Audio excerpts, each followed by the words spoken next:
Hello, family. I trust you are doing well. In this week's devotion, we'll be sharing on the topic Armoured. And the scripture verse that I would like to share here is in Ephesians chapter 6, verse 13.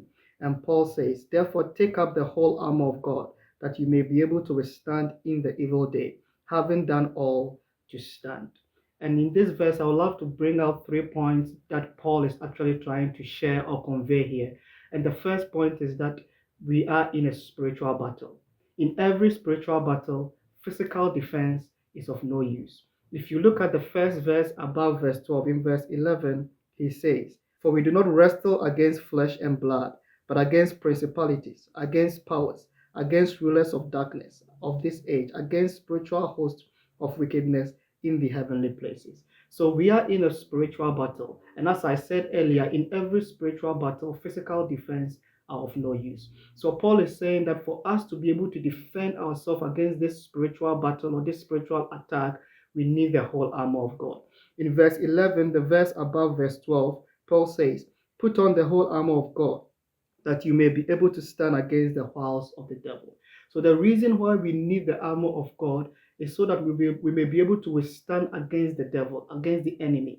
And Paul says that against the wiles, which is the deceit, the lies, and the schemes of the enemy. So the first point that I would love to share here is that for us to be able to defend ourselves against the attack of the enemy, which is the lies of the enemy, we need the full armor of God.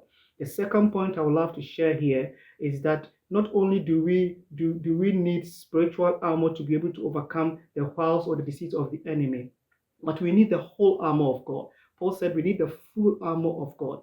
There's more to being a believer than just being saved. For example, having only the helmet of salvation is not enough. Many believers, after getting saved, get stuck because they do not put on the other armors of God. So you just don't need one armor, you need the whole armor of God to be able to withstand against the enemy and in the evil day.